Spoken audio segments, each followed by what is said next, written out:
Les damos de nuevamente el buenos días a todos, feliz solemnidad de la Santísima Trinidad. Muchísimas gracias por dedicar este domingo a entrar más profundamente en la liturgia, que es nuestra manera de demostrar amor, de profesar la fe en la Iglesia.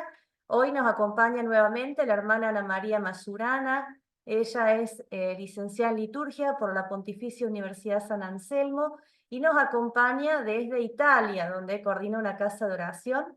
Ante todo, ella es una grandísima madre, hermana, amiga nuestra, que nos va a acompañar en este tema con toda la ternura y la calidez y la didáctica con lo que lo sabe hacer, así que después podemos aprovechar a hacerle preguntas y compartir nuestras vivencias de la liturgia. Bueno, Ana, te pedimos que enciendas tu micrófono y ya estamos con vos. Todavía no se enciende. Ah, ahí ¿Escucha? está. Sí, se ¿Está escucha muy bien. escuchando? Sí, se escucha. ¿Sí? Ah, bien, entonces. Muy buenas tardes aquí en Italia. En Argentina tengo que decir buenos días, porque creo que allí está bien. Buenos días, buen domingo y buena festa, lindísima festa de la paz, de la comunión, de la Trindad Santísima. Con mucha alegría que nuevamente dedico este tiempo con ustedes. También se van a aprender algunas palabras o en italiano o en portugués, porque mi castellano no es así tan brillante. Y después son desde 2011 que no es que hablo todos los días. Hablo un poquito, algunas palabras, algunas veces, pero aquí se habla en italiano y hay que hablar en italiano. Bien.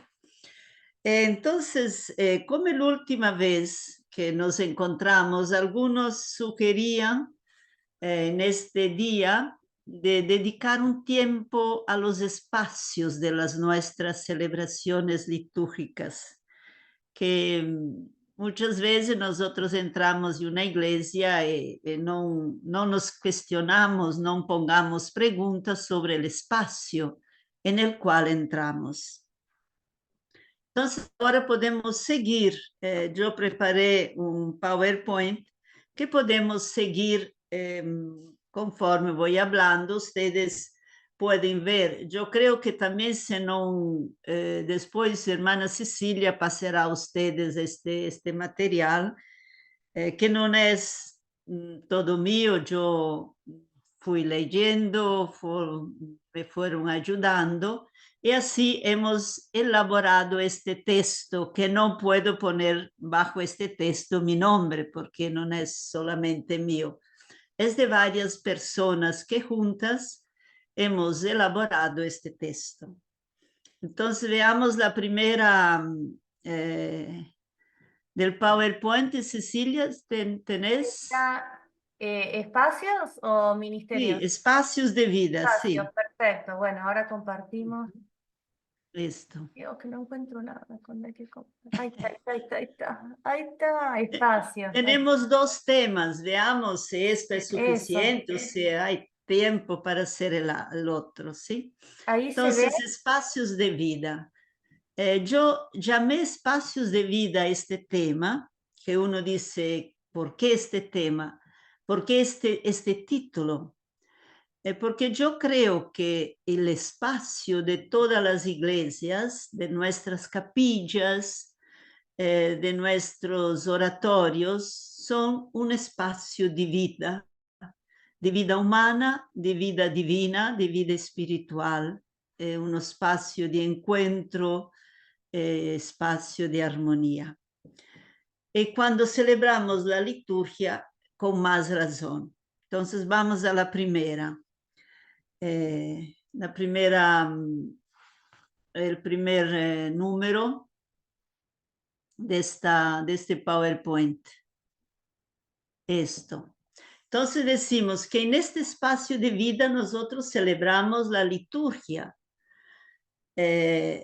Todas nuestras celebraciones litúrgicas, sea la celebración de la palabra, de la Eucaristía, de la liturgia, de las horas, tienen en su conformación, en su conjunto, algo en común.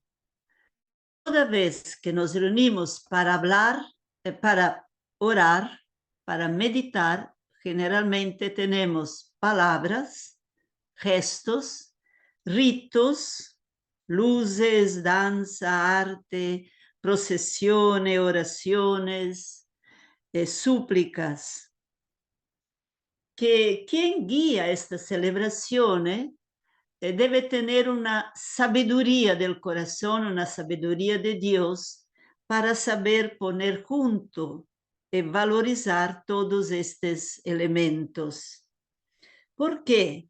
Porque los ritos, los gestos, las luces, los colores, las procesiones, todo ayuda a la asamblea, a la comunidad, a contemplar y vivir con intensidad el misterio de la fe que estamos celebrando o que estamos para celebrar, para iniciar la celebración. E ahorita vediamo che foi che io hice, no.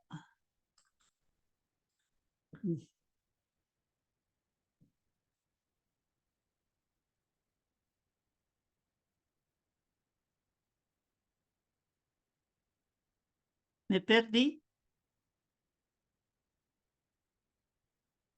¿Querés que volvamos a ver todas las diapositivas en el No, tengo che conjunto? ver la segunda, è che non la veo más ahorita. Ay, no sé. Veamos che passò aquí conmigo. O Mostra dejo de miniatura, no? Mostra il contestar. video. Ecco, vediamo se ahorita. Nasconde video, no. Mostra il video dell'oratorio attivo in dimensione ridotta, no.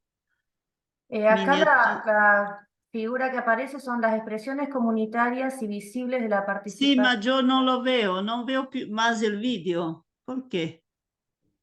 Che passò? Dejo de compartir y Ah, lo vuelvo a poner, a ver si te aparece. pongalo di nuovo, vediamo, veamos che A poi che ver, passò. Ah, compartir espacios. Ahí lo ves. sì. Esto, sì, allora entonces va al numero 3. 3, Perfecto. ¿sí? Vamos a dejar así entonces para que Ana pueda ver mejor el esquema. Sí, Sì, perfecto. ok, sì. È che aquí tengo che sacar un gruppito di che sta aquí che non riesco a Sí, vedere no, come no te si fa. preocupes, vamos a dejar así el esquema en vez de pantalla completa, No, así. no, es que está cubierto de la imagen de las personas aquí. Capaz que en la parte derecha del Zoom hay Sí, una sí, rayita, un cuadradito, dos cuadraditos y muchos cuadritos. Si sí. querés poner solo un cuadrito. No sé si me alcanzás a ver Mm. aquí el cursor. ¿Qué sucedió aquí? No hay problema, le deja así mismo, no, no, Bueno, no, vamos, seguimos adelante, no hay problema. bueno, Entonces, no, tú tienes que poner el número 2, disculpa que ahí está. veamos. Dos espacios, Los dos, eso. las Entonces, las expresiones. expresiones, cuando nosotros nos reunimos, no tres, el número dos. Uno, Es uno, dos, eso, uno, dos, tres. Las expresiones comunitarias y visibles de participación en la liturgia, ¿cuáles podrían ser? Existen muchas, pero algunas, las más significativas, de las expresiones que son de todos, prácticamente de una asamblea reunida, son la escucha comunitaria, porque es una asamblea que fue convocada, que fue llamada. Desde nuestro bautismo somos convocados, entonces una comunidad que responde a una llamada, que escucha, una comunidad que aclama con cantos, con gestos, pero también con el silencio. En especial, es una comunidad que responde con dimensiones interiores y también con las dimensiones del cuerpo, todas vividas como una asamblea orante festiva que participan juntos al misterio que se está celebrando. Por ejemplo, si estamos para cantar el Aleluya, ¿cuál podría ser una expresión comunitaria antes del Evangelio? Todos estamos de pie. Cuando se hace la homilía, es una actitud de escucha, entonces nos ponemos sentados. Si existen momentos en que la asamblea es unánime en los gestos, en los signos visibles de una comunidad que celebra el mismo misterio. Porque si uno celebraba un matrimonio, el grupo de la otra parte está celebrando la misa, ciertamente los gestos, los signos de estas dos comunidades son diferentes. Celebramos el mismo misterio de la salvación, pero se manifiesta en momentos diferentes. Nel número 3,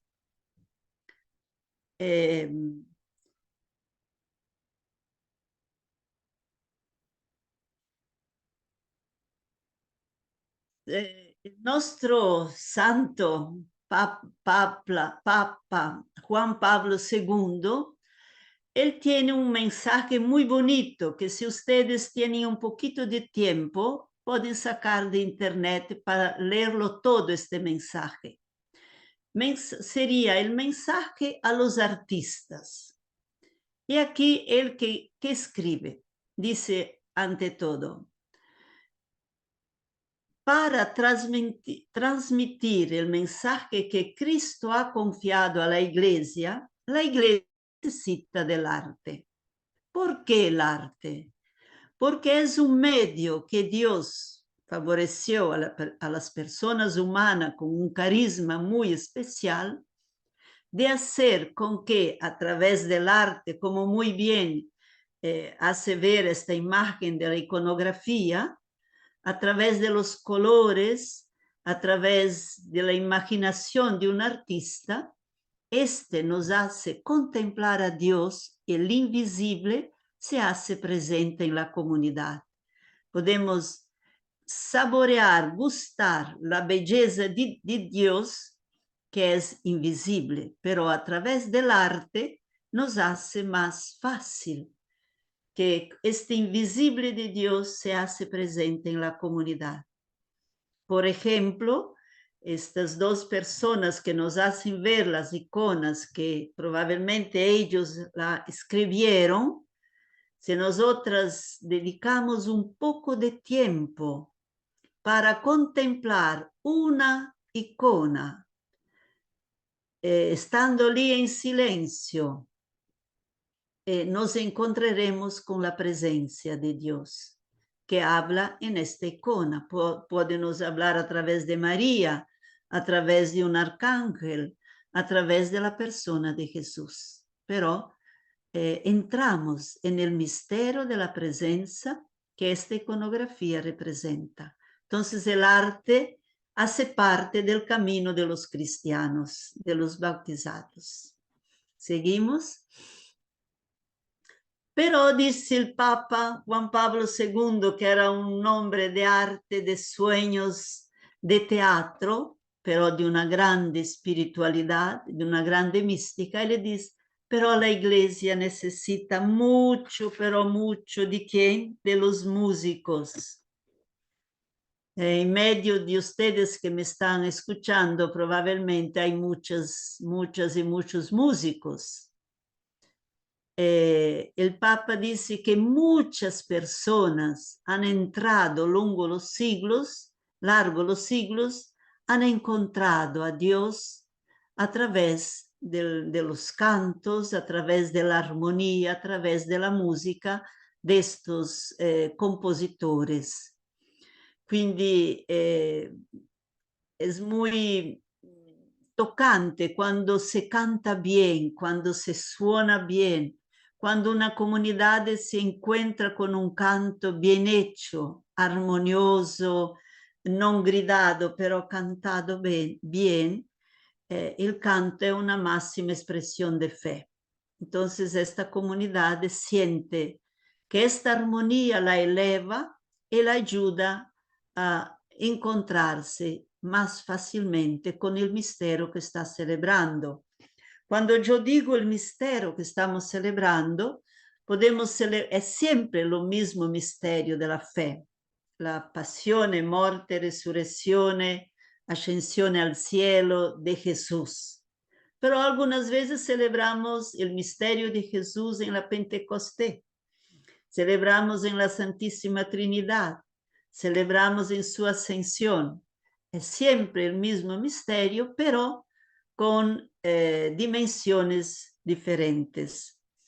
Así que se queda más claro para nosotros cuando decimos celebramos siempre el misterio de la fe, pero con momentos diferentes de la vida humana de Jesús. El arte posee una capacidad muy, muy especial de reflejar algunos aspectos del Evangelio, traduciéndolo en suono, en formas de sonido, en palabras, en silencio, en ritmos. Y todo esto nos hace entrar quase que en la belleza. Cuando ustedes entran en una iglesia, yo no sé, no conozco algunas iglesias de Argentina, pero hay algunas muy, muy lindas que cuando ustedes entran se quedan en silencio. Esto es el arte que los arquitectos han puesto a servicio de Dios y de la comunidad. Por ejemplo, yo tuve la gracia de entrar en la iglesia de la Sagrada Familia en España, Bilbao. No en Bilbao, ahorita me sfugge el nombre. Barcelona. Barcelona, eso. Es algo inolvidable. Cuando Papa Bento XVI entró, él dijo, yo no conseguía más caminar, quería pararme a la puerta, porque era como entrar en el corazón de Dios. Entonces los arquitectos que hacen una iglesia o cualquier espacio para la comunidad cristiana poder celebrar los misterios de la fe, está llamado a dar lo mejor de sí, para que todos puedan contemplar, puedan escuchar, puedan celebrar la Eucaristía, también envolvidos por la belleza de un espacio litúrgico. Uno dice, ma la capilla donde yo celebro, la iglesia donde yo celebro, tan pequeñita, no hay nada, pero sí hay. Hay el amor de ustedes, hay flores frescas, hay el área, hay las luces. Cada una o cada uno que anima, que es el custodio de un espacio litúrgico, puede recrear un poquito, si no es así tan bonito como lo deseamos que sea. Entonces seguimos adelante de nuevo. Veamos aquí dónde está esto.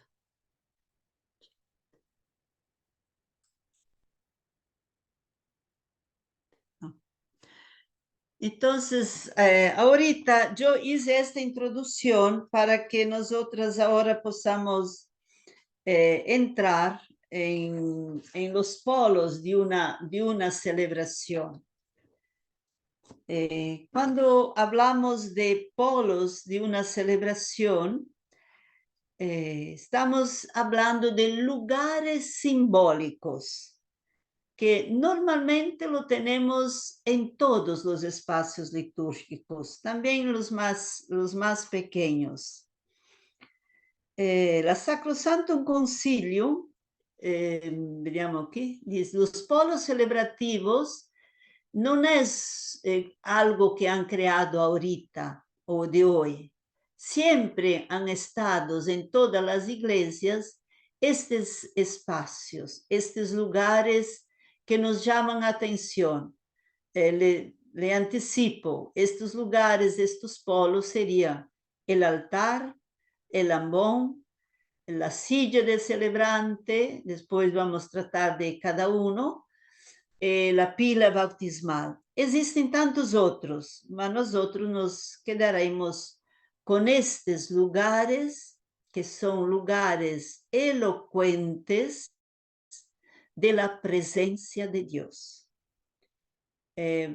Veremos cómo cuando hablamos del altar o del ambón, siempre encontraremos allí, de alguna forma, la presencia de Dios.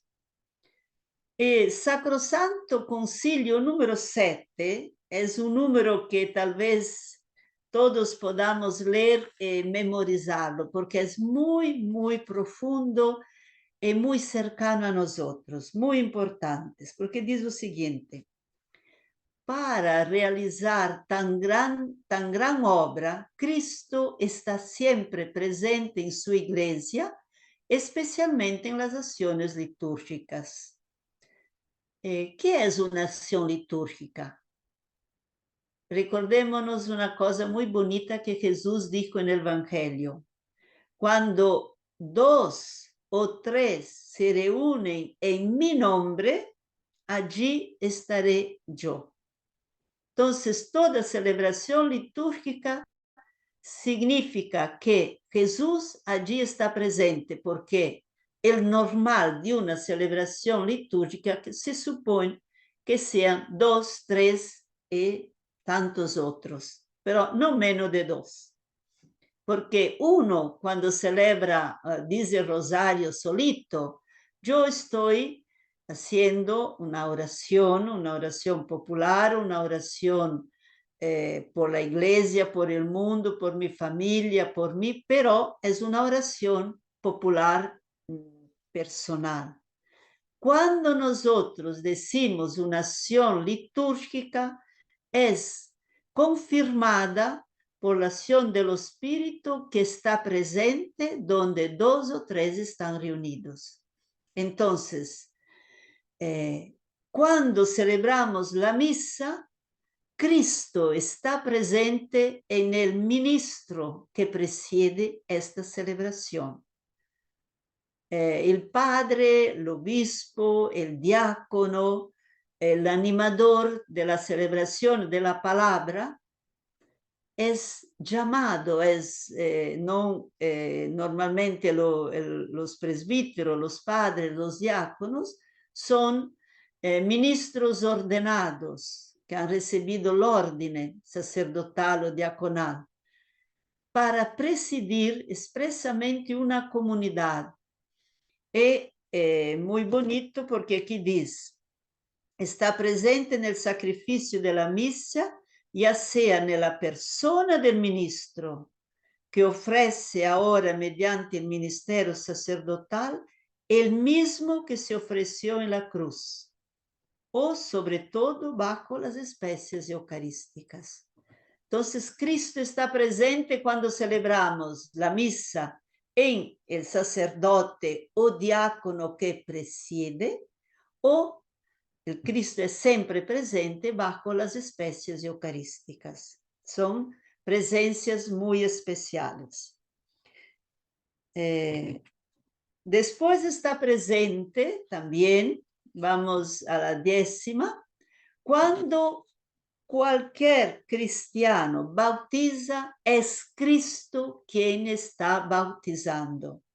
Normalmente es el padre, cuando el padre no puede está el diácono, o el ministro de la palabra, o un catequista, pero muchas veces es una madre que bautiza, es una de ustedes o un de ustedes que bautiza, porque sabemos que todos los cristianos pueden bautizar un niño, un adulto que está en peligro, está muy enfermo o pide el bautismo. Después se va en la iglesia y se dice: estaba en una situación difícil, lo hemos bautizado. Pero todos nosotros cristianos podemos bautizar.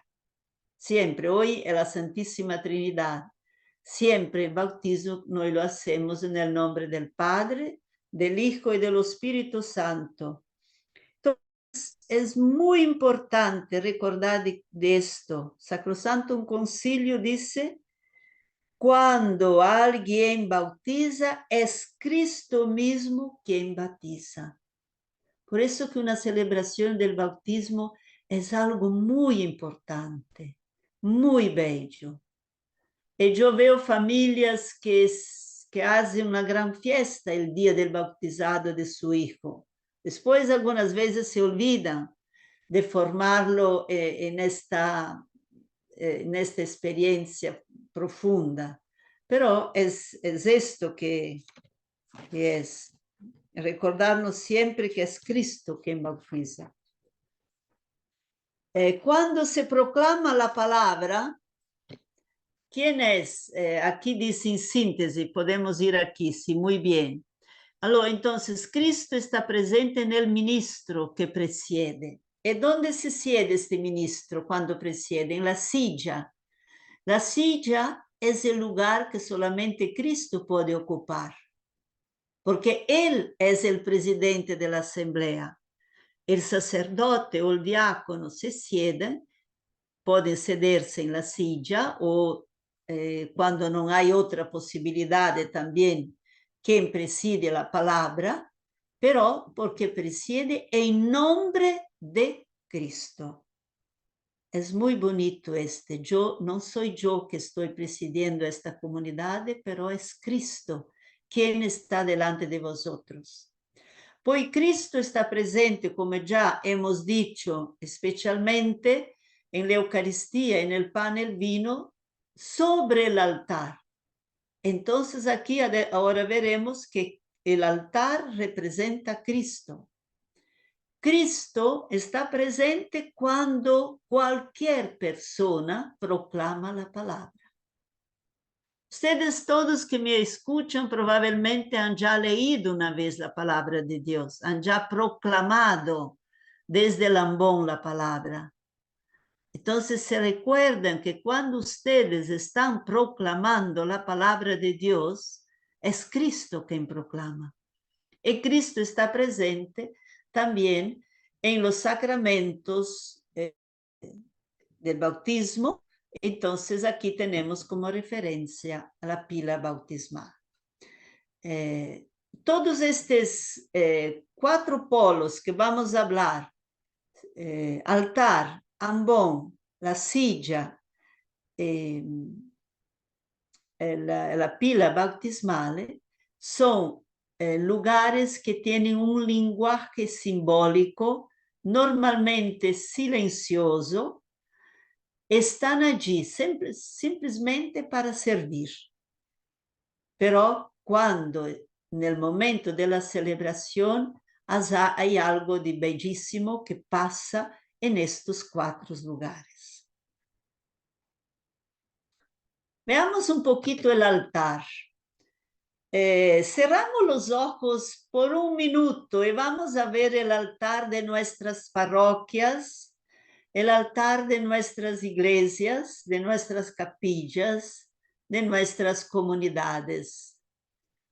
Hacemos una visitina muy breve para ver si nos gusta nuestro altar, para ver si es bonito, si me recoge, si me abraza, si me acoge, si alrededor reúne a las personas, o es dispersivo, o es un altar a donde cruces, flores, candelabros esconden lo que se pasa del otro lado con el sacerdote. ¿Cómo es?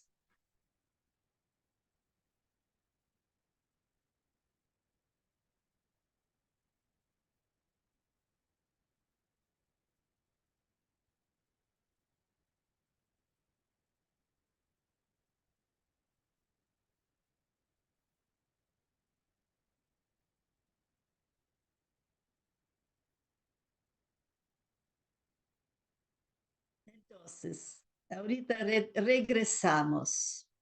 El altar es el polo que podemos llamar de magnético. Es un polo que tiene que como que prenderte, abrazarte, estrecharte a él. ¿Por qué esto? Porque es el polo más importante de la celebración. Hay un sacerdote que dice che l'altar non è solo così come uno strumento, come una mensa.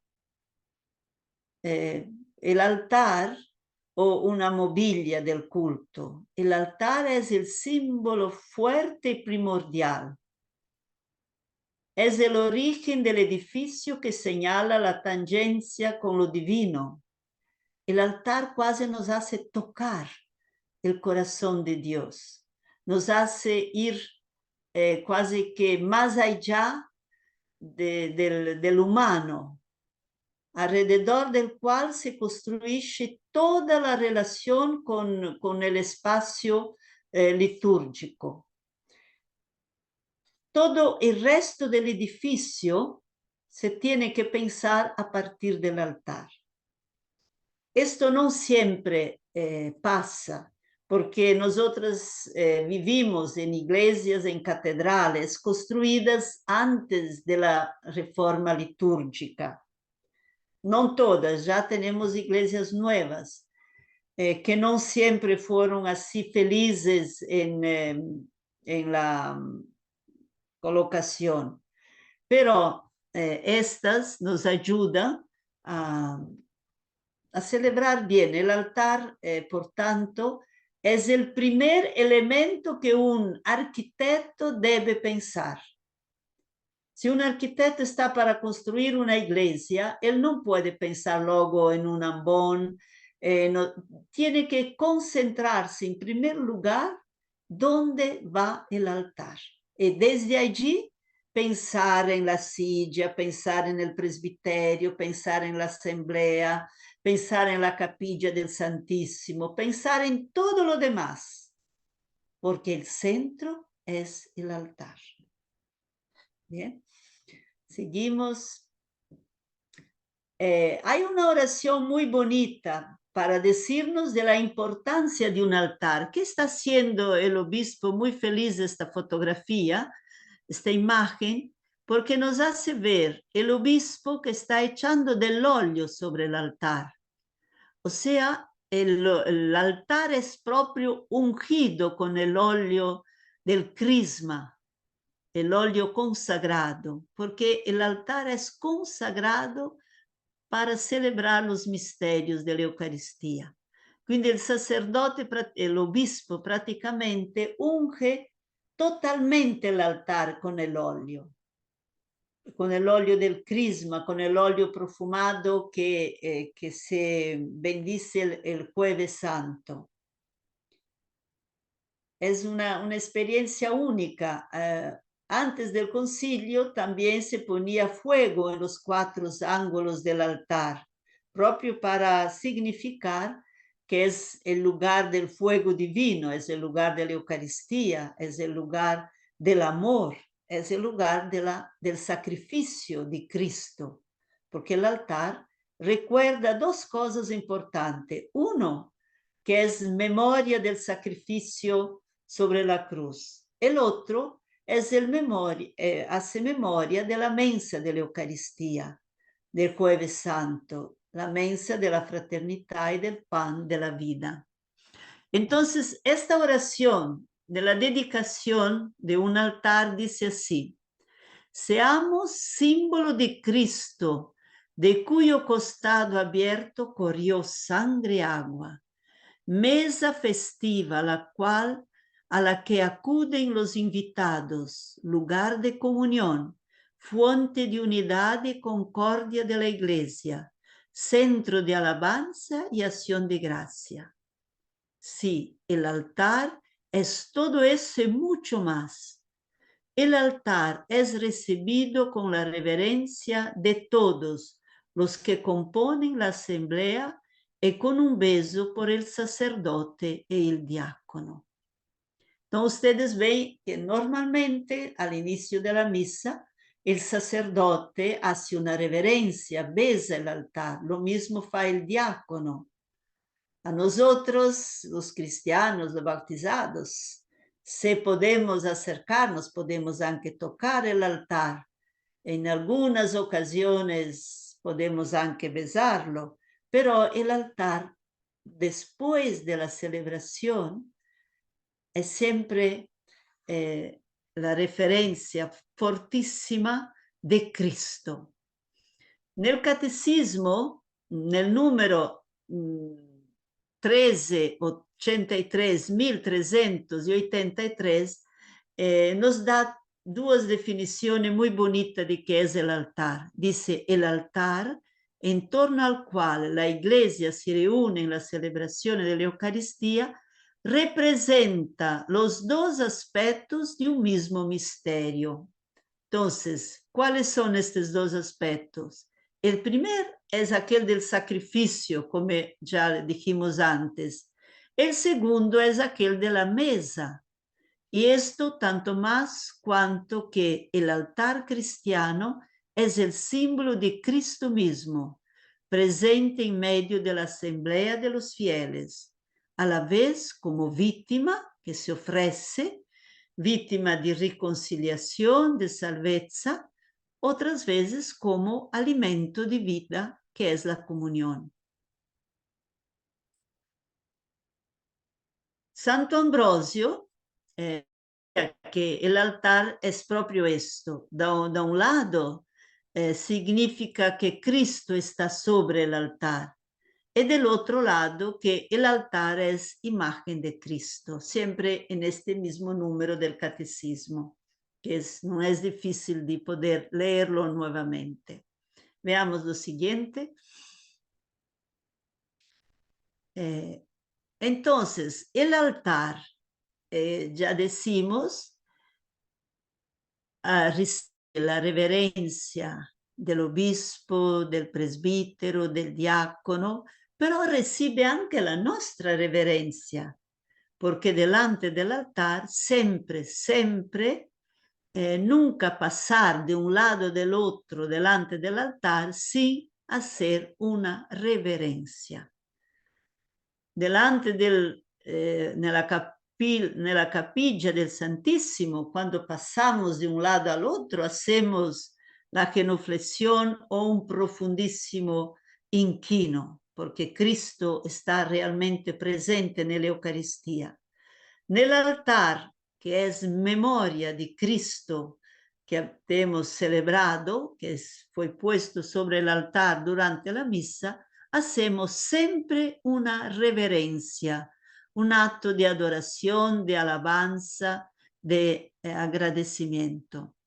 Aquí en el texto decimos que el altar está adornado con candelabros, que no necesariamente deben estar encima del altar. Algunas veces, si se puede, es mejor dejarlo a la derecha o a la izquierda o todos dos de un mismo lado. Depende un poquito de la estructura que tenemos. Está adornado con manteles. Hacer mucha atención cuando un altar es bonito, es artístico, es hecho antiguo con diseños o fue hecho por artistas que han trabajado con ferro o con barro o lo que sea, pero sabemos que es un altar precioso. Entonces, allí merece que el mantel no sea puesto delante para cubrirlo todo, mas se pone solamente sobre la mensa, sobre la mensa. Este que vemos está de una parte delante. Si fuera un altar artístico, se puede dejar el mantel únicamente solamente sobre el altar, puede caer de los lados, derecha, izquierda, pero sin cubrir la belleza artística de un altar. Recordarnos también que el altar no debe ser como la mensa, como un depósito, poner todo sobre el altar. desde el principio de la misa. No, no está bien.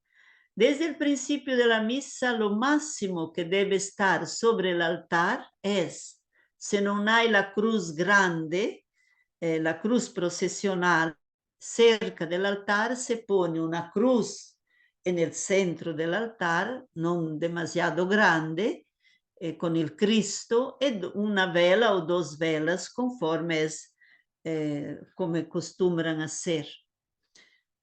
Pero siempre es bonito seguir un poco las indicaciones que nos da la Iglesia. El altar como lugar que reúne la comunidad en torno a él. El altar debe ser el polo que reúne, que muestra la comunión de las personas entre sí y con Cristo.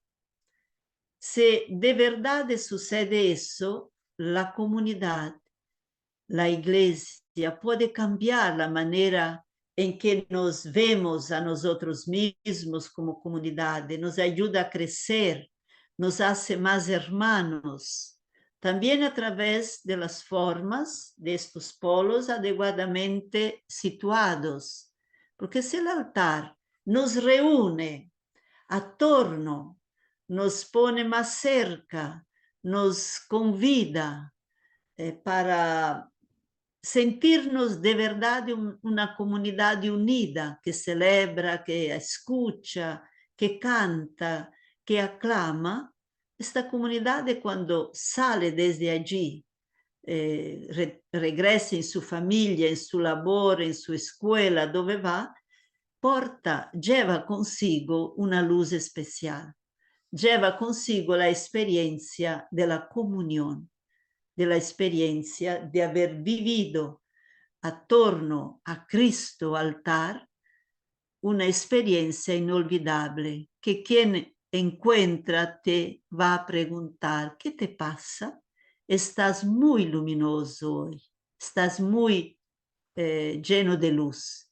Así es, puede suceder esto si nosotros nos dejamos también envolver por los espacios litúrgicos. ¿Seguimos?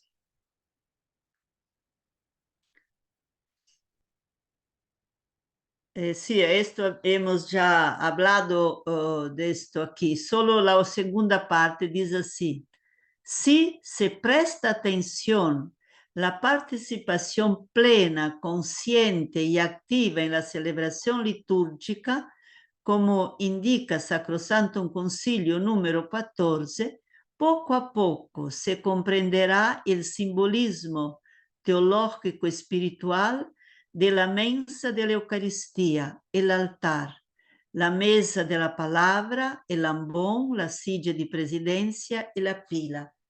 Entonces, ¿qué está diciendo Sacrosantum Concilio número 14? Está diciendo, si yo participo activamente, si yo me involucro en todo esto que está pasando, si yo escucho bien la palabra, un poco a la vez yo entro también en esta dinámica del simbolismo espiritual, teológico espiritual del altar. Y me encuentro con más facilidad en el misterio de la Eucaristía, en el misterio de la Pascua de Jesús, en su palabra, en sus gestos, en la alegría de ser hijos de Dios. Participación activa me compromete. Yo no puedo ser una persona que voy simplemente por ir.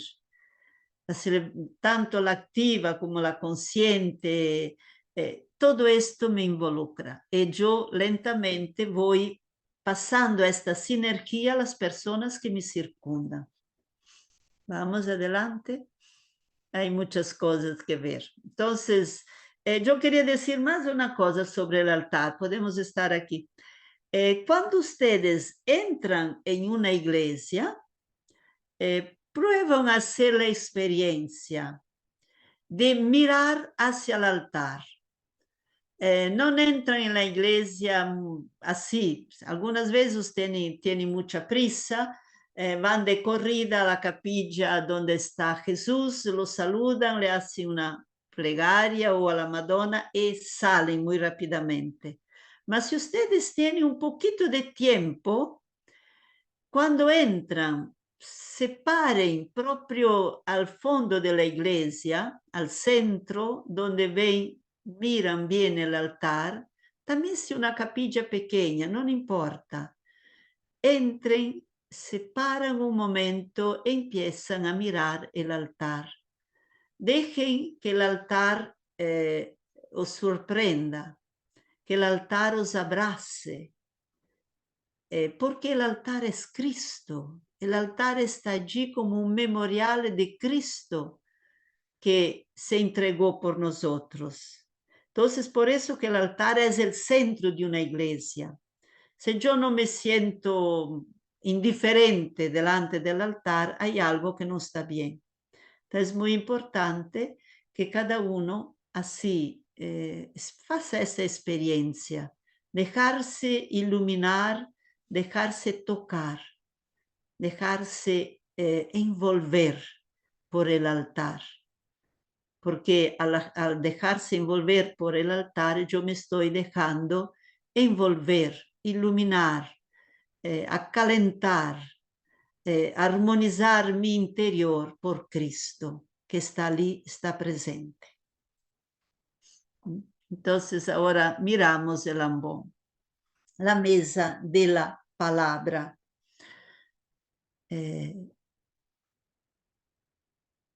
Decimos mesa no porque el ambón es una mesa o debemos hacer el ambón como una mesa, sino porque los padres de la iglesia decían que los cristianos deben alimentarse no solamente del pan eucarístico desde el altar, pero deben alimentarse también del pan de la palabra. Por eso que después con el Vaticano II se hablará de la mensa del altar y de la mensa del ambón. En el siguiente, el concilio retoma con fuerza estas palabras cuando dice: la Iglesia siempre, siempre ha venerado las divinas escrituras como venera el mismo cuerpo del Señor, sin dejar nunca, especialmente en la Sagrada Liturgia, de tomar y distribuir a los fieles el pan de vida, ya sea de la mensa de la palabra de Dios o de la mensa del cuerpo de Cristo.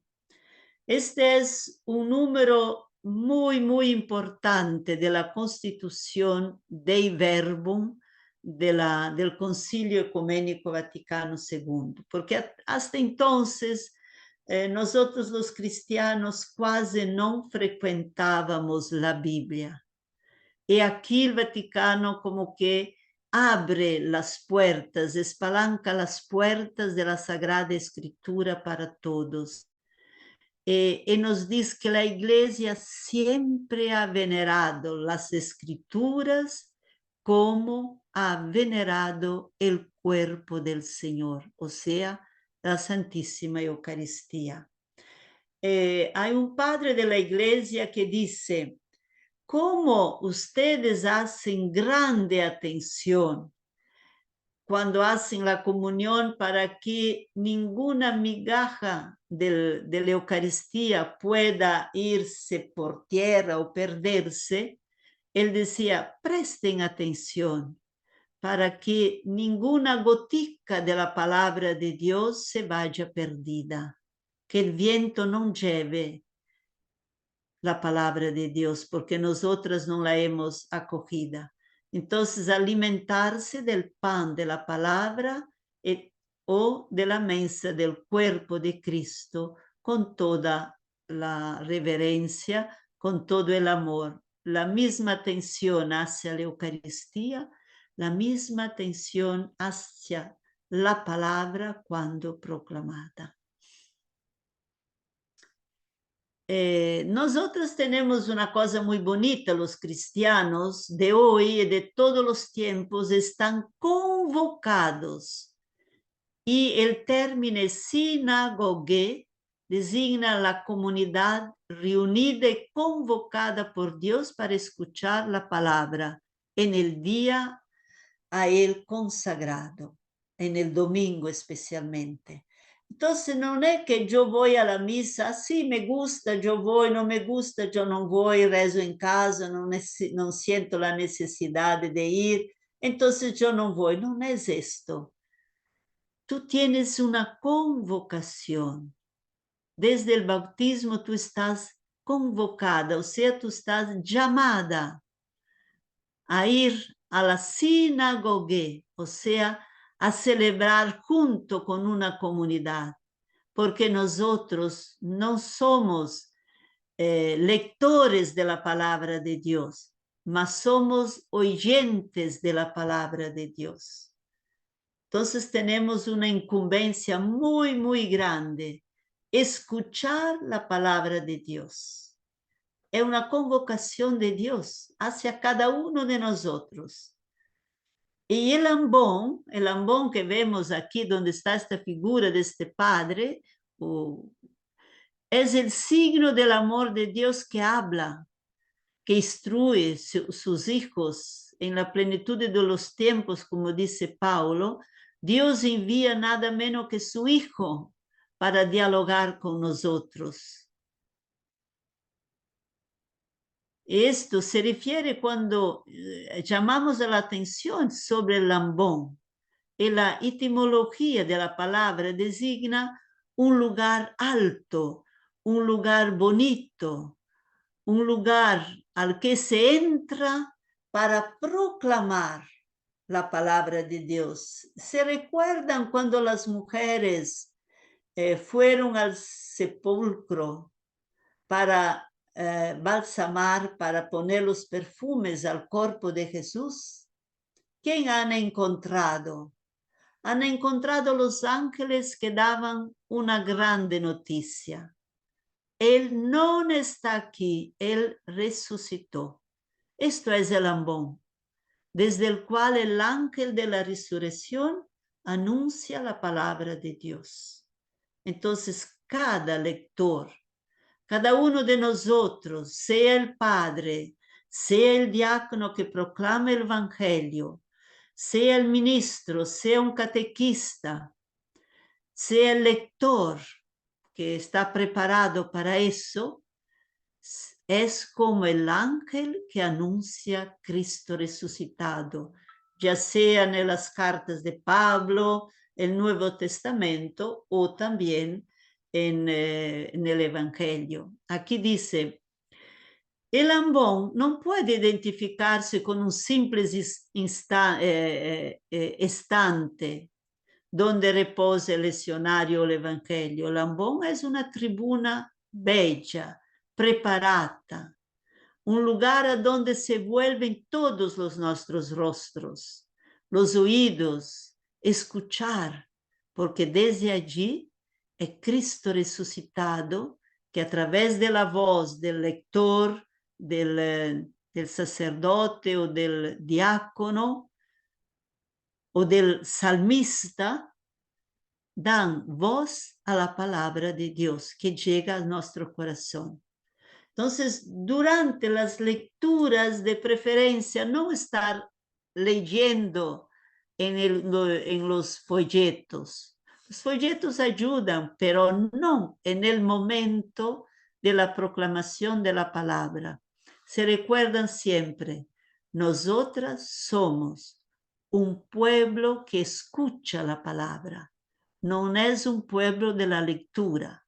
En el momento celebrativo, se lee antes la palabra, pero en el momento que celebramos, dejamos la cualidad de lectura, de estudio, de lección divina, para entrar en la dinámica del discípulo, de la discípula, que como María escucha con atención y guarda en el corazón cuanto ha escuchado. Seguimos.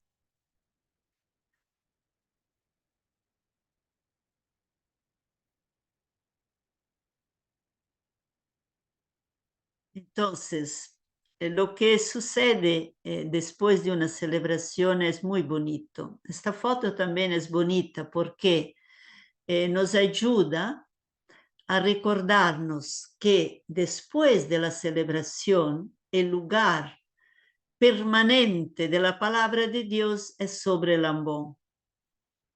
Desde allí, la palabra de Dios continúa a interpelarnos. Se recuerdan en todo el Deuteronomio, especialmente cuando Dios constantemente llama a Israel. Escucha Israel, escucha Israel el Señor tu Dios. El mismo llamado a nosotras. Escucha Paula, escucha María, escucha Antonia, escucha Cecilia, escucha Israel. Cada uno de nosotros puede poner su nombre en lugar de Israel. ¿Por qué? Porque está llamado, es un llamado dirigido al pueblo de Dios, a mí, que soy parte del pueblo de Dios. Hoy, no ayer, hoy, aquí y ahora. Entonces, cuando yo entro en la iglesia para celebrar, me encuentro con el ambón bonito, con flores. Si no es un ambón artístico, es muy sensible, se puede poner algo sobre, lo que sea, un pano bien bonito, o es mejor dejarlo así. Pero si yo voy a una iglesia a rezar individualmente por algunos momentos, esta palabra la encontraré allí, expuesta, que me habla, que me espera. En mi camino de adhesión a Cristo es como un sacramento que se entrega a mí y que yo voy a entregar a los demás como palabra de Dios Padre. Entonces, es muy bonito algunas veces salir de casa 2 minutos antes para hacer en tiempo, hacer una pasada en la iglesia, dejarme que Cristo altar me abrace, que Cristo palabra me ilumine, me hable, para seguir adelante mi jornada. Vamos, seguimos. No. El documento, hay un documento de la Iglesia del Brasil que yo tenía, que siempre me ha gustado, que hace esta pequeña oración y dice así: oh Señor, haz que la voz de tu Hijo resuene en nuestros oídos, en este lugar, para que siguiendo fielmente las inspiraciones del Espíritu Santo, merezcamos ser no solo oyentes, sino fervente hacedores de la palabra. Es muy bonita esta imagen de quien escucha no solo para oír, mas para dar vida en esta palabra. El verbo se hizo carne en el corazón, en el seno de María, y habitó entre nosotros. Hágase en mí según tu palabra. Entonces, ¿por qué invocamos del Señor que nos dé el oído para escuchar, propio para que seamos nosotras hoy la serva del Señor? Hágase en mí según tu palabra. El verbo divino, el verbo de Dios, la palabra de Dios se hace carne hoy. En la escuela, en la fábrica, en el autobús, en una farmacia, en un taller, en un comercio, en la calle, en un hospital, a donde sea. El verbo se hace carne a través de mi persona, de mis manos y de todo mi ser. Mas esto lo puedo hacer porque yo lo estoy construyendo. El Espíritu del Señor lo construye dentro de mí a partir de esta experiencia de escucha en la comunidad cristiana.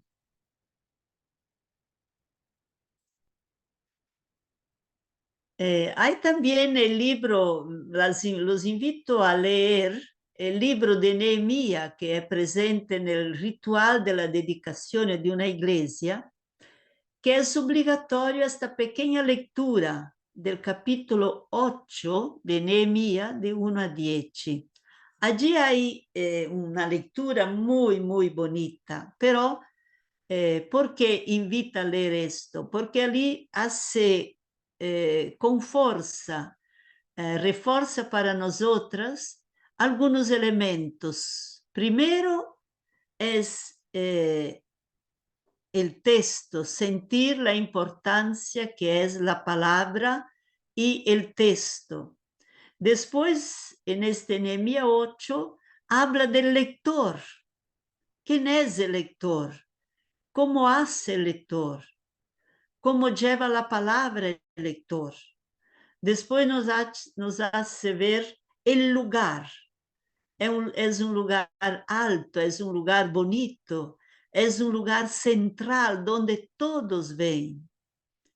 Hace ver también cómo se lleva este libro, como la comunidad que escucha es una comunidad que es renovada, una comunidad que se reanima en la fe, en la alegría, en la esperanza, en la adhesión. Es una comunidad que termina por dar la su adhesión con el canto del amén. Entonces, si ustedes pueden, lean, llegando en casa antes de dormir o en un momento, Nehemías 8, de 1 a 10. Es muy bonito, porque después de esto, en otro lugar también dice, después de esta celebración, el hosteso profeta invita a la comunidad a festejar. Dice, vayan, hagan fiesta, toman el vino y el pan. O sea, hagan fiesta, porque ustedes están llenos de la presencia de Dios en su palabra, como María. También María se ha llenado de la palabra de Dios y el verbo se hizo carne en ella.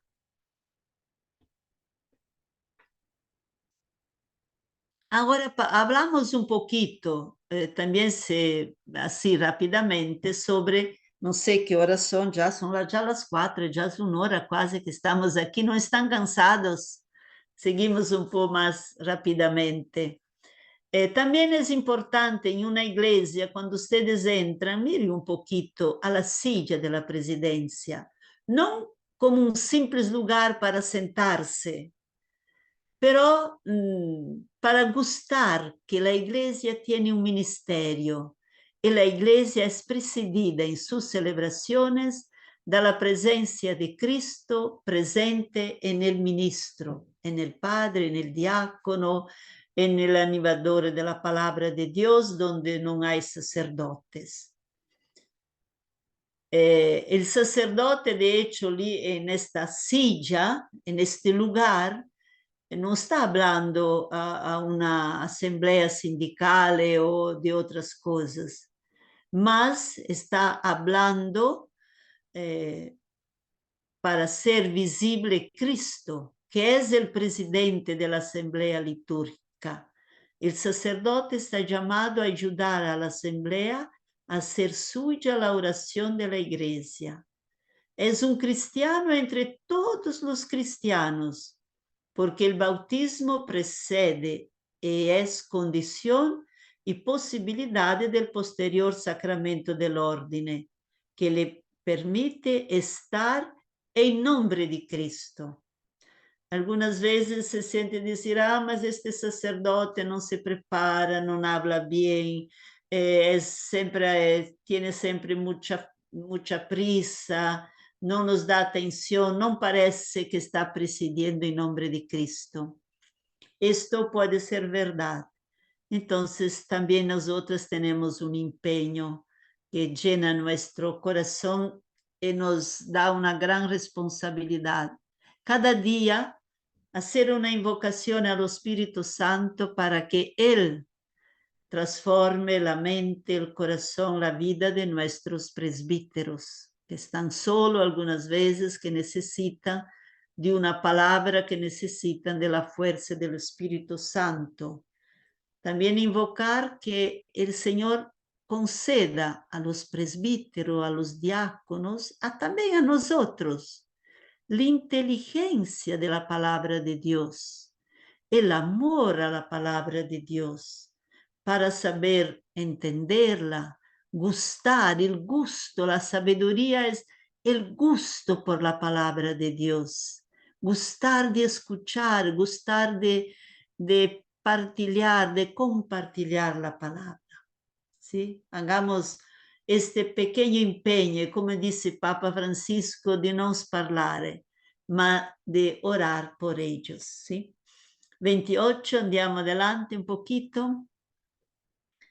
Entonces, este lugar, la silla, también representa el lugar del servicio, es un servicio simbólico de entrega del sacerdote en su misión de guiar, de enseñar, de escuchar, de ser el padre en una comunidad.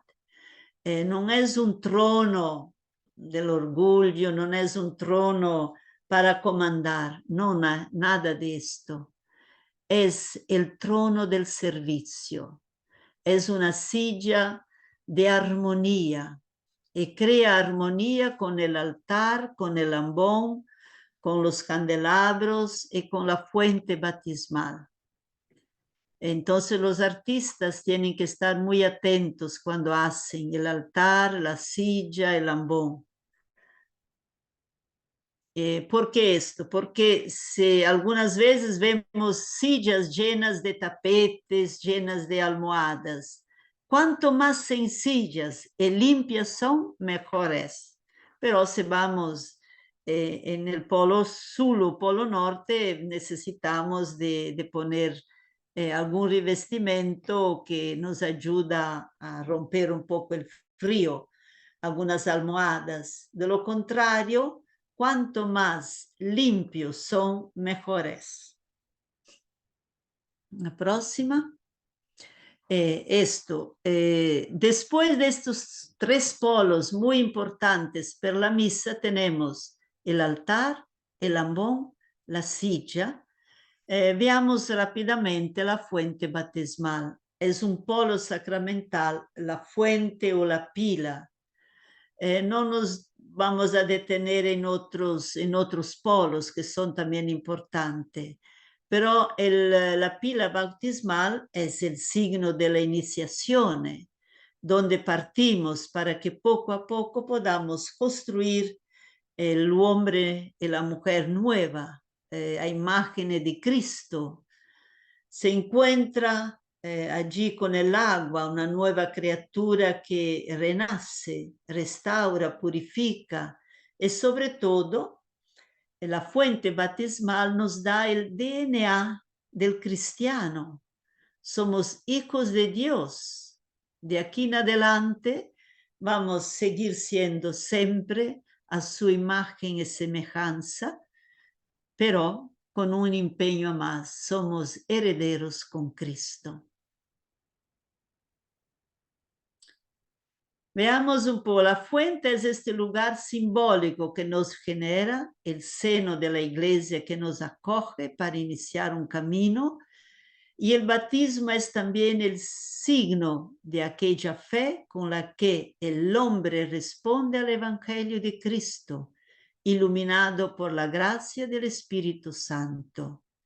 Es el sacramento por el cual las personas pasan a ser parte del cuerpo de la iglesia para construir la morada de Dios en el Espíritu Santo. Vean cómo son lindas estas fuentes, porque el bautismo es muy importante que el lugar del bautismo sea significativo, sea un lugar de abundante agua, porque es propio el símbolo de entrar en el agua y salir, entrar como pecador en el agua y salir con purificados a imagen de Cristo, cristificados.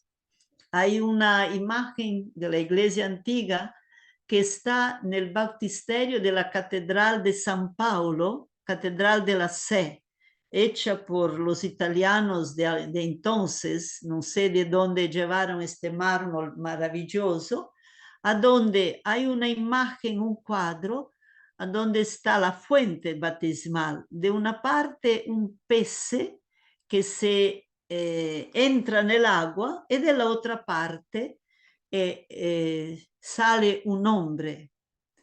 O sea, yo entro como un pecador y esco como un hombre nuevo. Hecho, sí, vamos, seguimos adelante. Entonces, yo estaba diciendo que el bautismo no es oportuno y no se permite, dice ritual, que no me gusta mucho la palabra no se permite, pero en este caso cae muy bien. Hacer el bautismo en una vacía pequeñita, con un poquito de agua solamente, hace perder el significado más profundo del bautismo. Digo esto porque el énfasis de la iglesia de los primeros siglos era como una grande fuente donde se hacía la experiencia de bajar, descendo algunos escalones. Yo bajo como el hombre pecador, la mujer pecadora, y salgo del otro lado como el hombre y la mujer renovadas a imagen y semejanza de Cristo, hijos de Dios. El objetivo de dar sentido al bautismo como sacramento que introduce a la comunidad de fe, enfatizando la pila bautismal, non è un elemento del santuario, ossia del presbiterio, sino di un lugar o all'inizio, luego all'ingresso della iglesia, o entre la asamblea e il presbiterio. Perché? Perché il bautismo significa che la persona sta haciendo un camino. Quindi el que fue bautizado hace un camino hacia el altar de la Eucaristía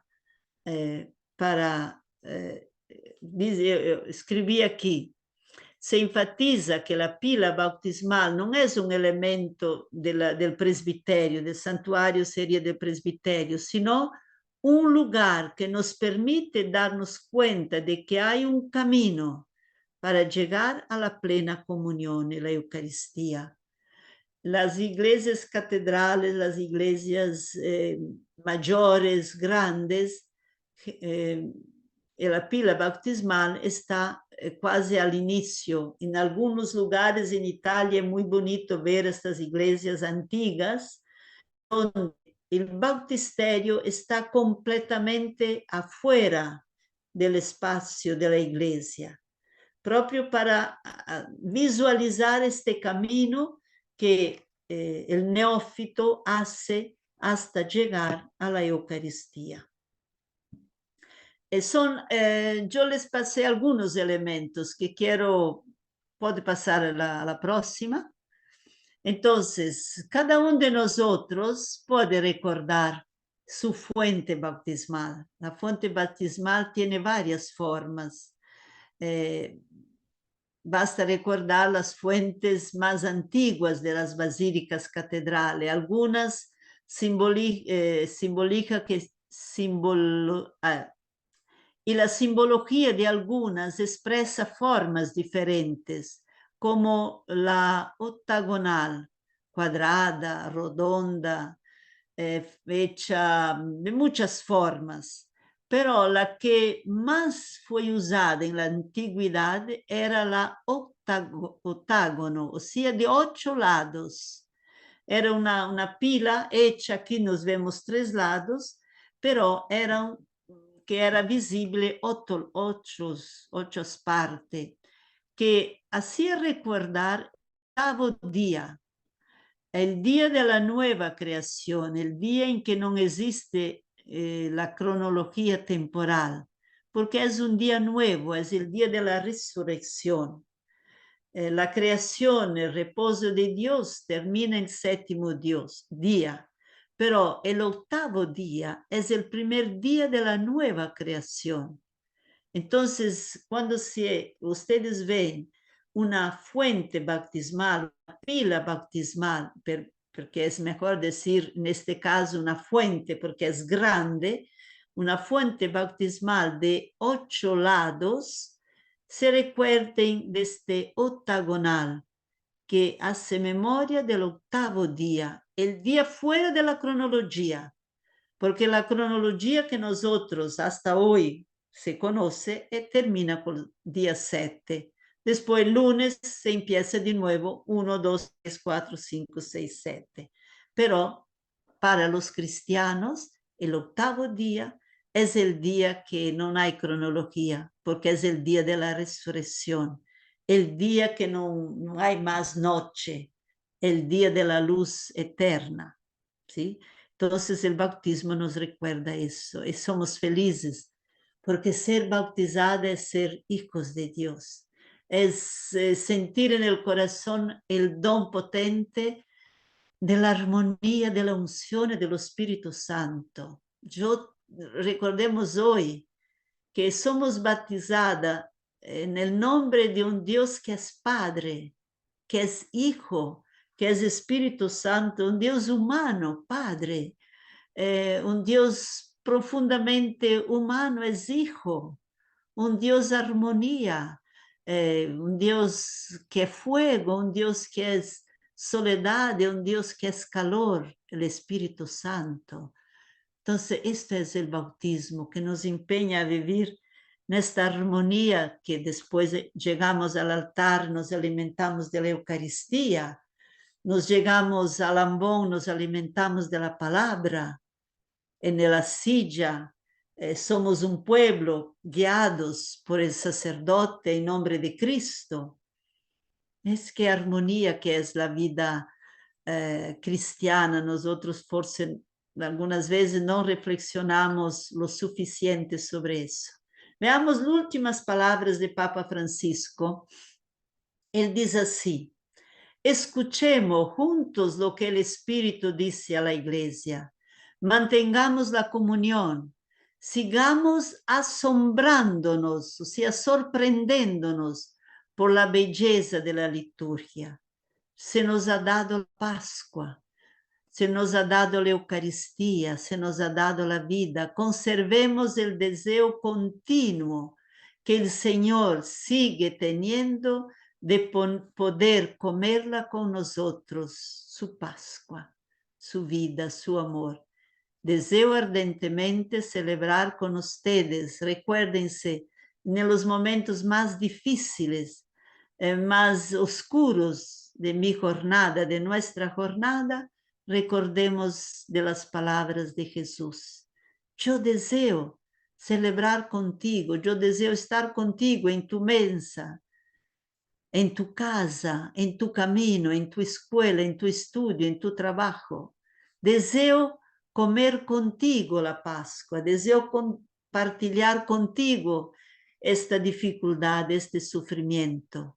Esto es entrar en la iglesia, dejarnos abrazar por el altar, por el ambón, alimentarnos de la Eucaristía.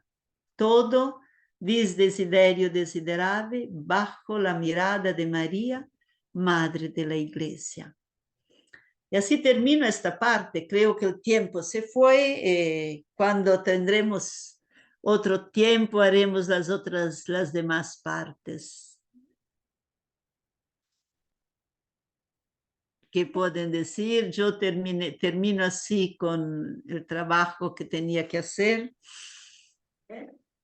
Bueno, muchas gracias, hermana Ana María. No sé Sí. si ahora abrirá un momento para consultas o comentarios, si se hace un corte, bueno, no Sí, sé cómo se yo sigue. no sé el tiempo que tenemos todavía. Si quieren hacer algunas preguntas, podemos hacerlas. No hubo tiempo para hacer el intervalo para un descanso, paciencia. Si hay algunas preguntas y si tenemos tiempo, todavía podemos hacerlas. Después con la hermana Cecilia veamos de pasar adelante el material de los ministerios. ¿Está bien? Sí, puede pasar, dar la palabra a quien quiere, si yo puedo responder. ¿Quiere Muy bien. compartir algo de acá? Hay que Sí. sentarse en esta silla. Mm. Para mí hoy estaba un poco difícil porque es una materia un poquito complicada por las palabras, por hablar en castellano. Sí. Si tienen algunas preguntas o algunas dudas, pueden expresarse. Sí, acá la hermana Luz va a hacer un comentario. Se está acercando, ya viene. Sí.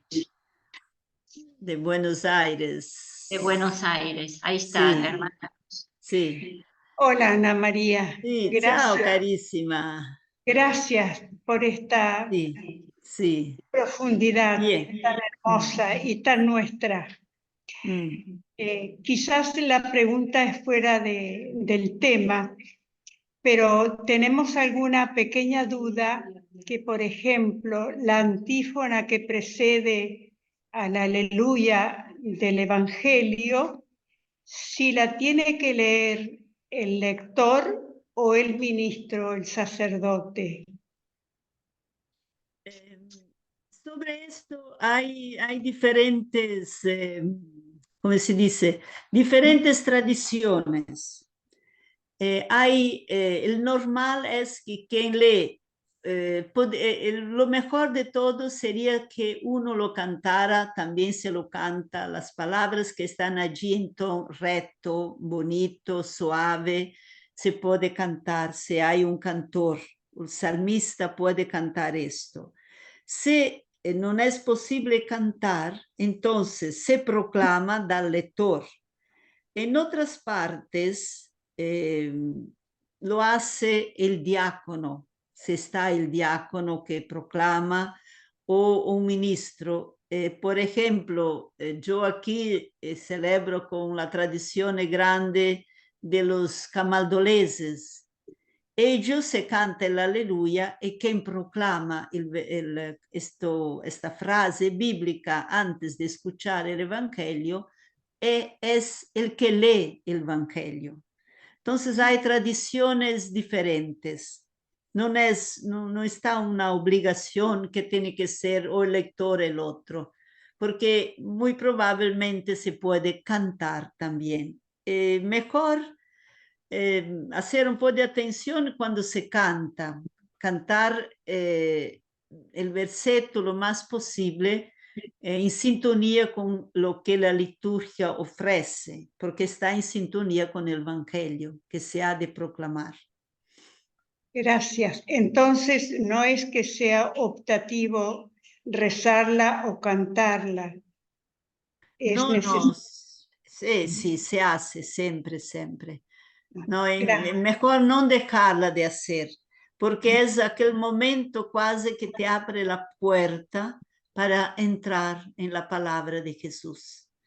Muchas Es gracias. como que, ¿cómo se puede decir? Es una pequeña luz que se enciende y que prepara y calienta el corazón para acoger el Evangelio. Muchas gracias. Gracias. Bueno, muchas Gracias. gracias. En Sí. todo caso, cuando uno tiene esas dudas, tiene que ir a la instrucción general del misal romano, ahí dice todo. Porque a veces cada conferencia episcopal tiene sus normas, pero vamos a continuar con el tema, porque es un tema que muchas veces no se trata. Esto de los polos del espacio litúrgico, ¿no? Entonces, Esther, creo que tenía... Esther Cardoso Carlos. levantó la mano y quiere hacer una pregunta. Traten de que sea sobre el tema que hemos hablado. Sí. Esther Cardoso, abrí el micrófono y podés hacer la pregunta.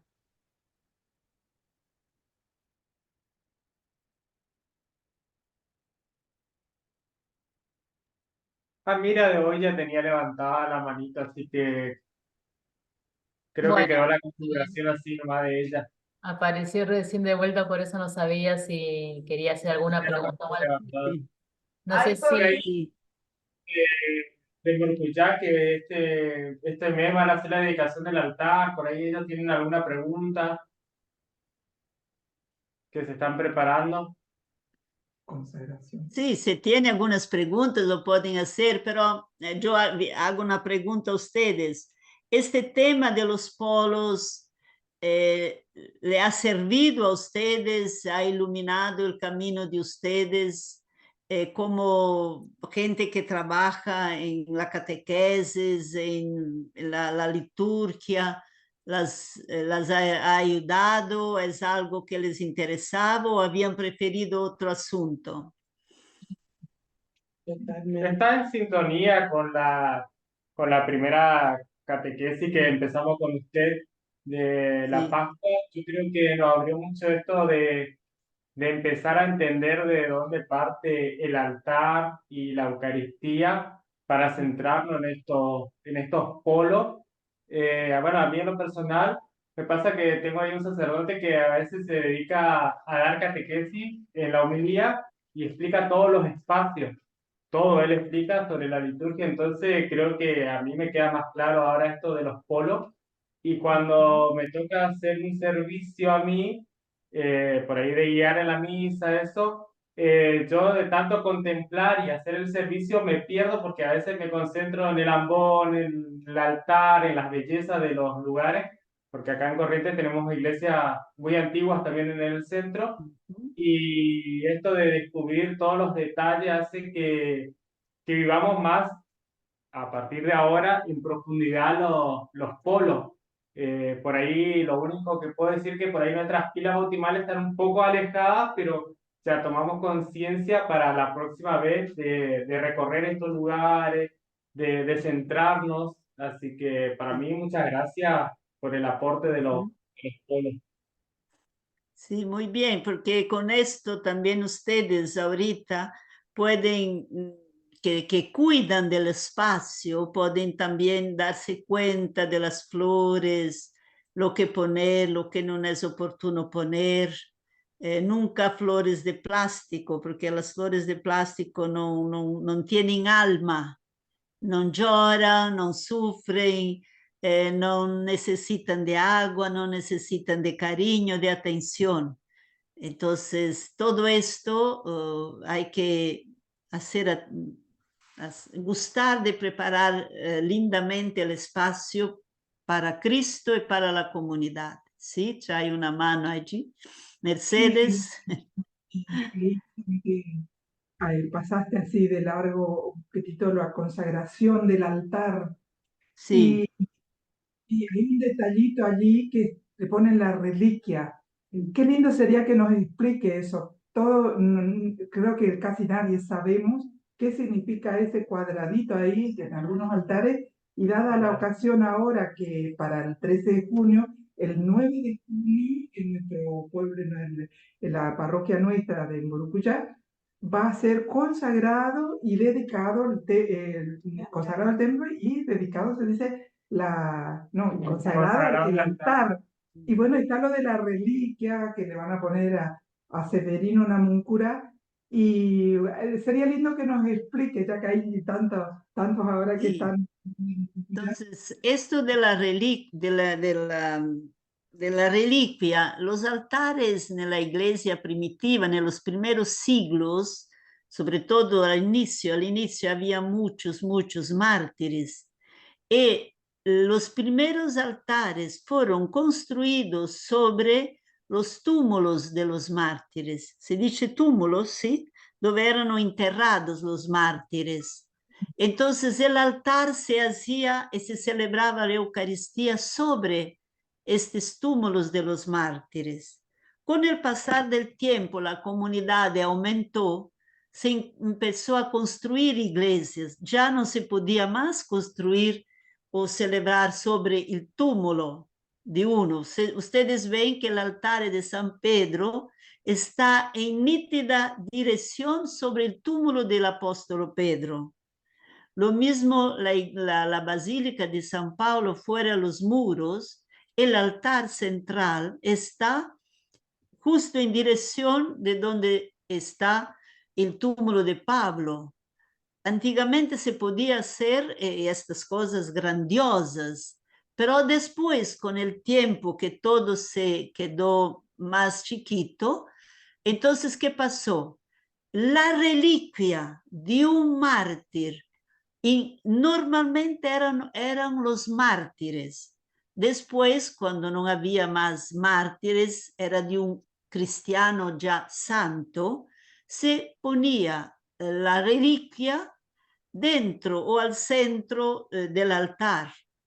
Había un cuadretino de mármol, dentro de este mármol estaba la reliquia de este mártir o de este santo que la comunidad elegía o que el obispo tenía para poder en esta iglesia. Así que por eso que también se consagra, y al consagrar se pone el nombre del santo, y normalmente el santo que lleva el nombre de la iglesia tiene su reliquia, y sobre esta reliquia, como dice el Apocalipsis, sobre el túmulo de los santos se eleva la celebración como perfume de incienso. Celebra la Eucaristía. Ahorita no ho presente el número, el capítulo del libro del Apocalipsis, ma se puede leer, allí está que sobre el túmulo de los mártires que suben a Dios come perfume de incenso, se eleva la alabanza y la celebración de la comunidad, Por eso que el altar es consagrado, porque es Cristo, símbolo de Cristo, y rimane para siempre consagrado. Porque si un día no se usa más ese altar, hay que hacer un ritual para desconsagrarlo, no se puede usar diversamente. Y allí está entonces la reliquia de los mártires. ¿Era eso, Mercedes? Ana Sí. María. Que acá también se habló un poquitito qué significaba eso, y es para los que, para todos, significa tumba. Para nosotros es tumba, la tumba Sobre de... la tumba, sí, sí. Ahorita ya no es más la tumba, más es el memorial de un mártir o de un santo que fue elegido para dejar allí su reliquia. Y sobre esta reliquia, perfume de incienso, de alabanza a Dios, de total entrega de su vida a la Trinidad, se celebra la Santísima Eucaristía. Ana María, ¿Sí? ahora hay otras normas para poner las reliquias, ¿no? No sé si... Sí, ahí sí. Yo lo ya no se dejé ponen solo más para... ahí. Sí. Sí, las normas son muchas en ese sentido así, que cada conferencia episcopal da a partir de esto del Vaticano, puede leer y ver cómo aplicar dentro de su diocese o dentro de la propia nación, cómo dar las orientaciones. Pero el significado espiritual total es esto, ¿sí? Es este, ¿sí? Sí, y tú, Gracia, antes decías que algunas cosas, sí, le encontramos en la introducción del misal. Para quien puede, es bonito leer la introducción al misal porque nos da muchas luces. Si pudiéramos leer, pero yo no sé si se encuentra en internet, la introducción a la dedicación de una iglesia. Es un texto maravilloso que retoma en palabras simples y profundas e encantadoras todo eso que hemos visto hoy.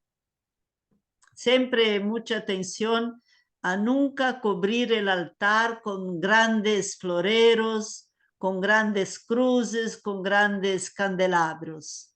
El altar debe estar el centro Cristo, la Eucaristía.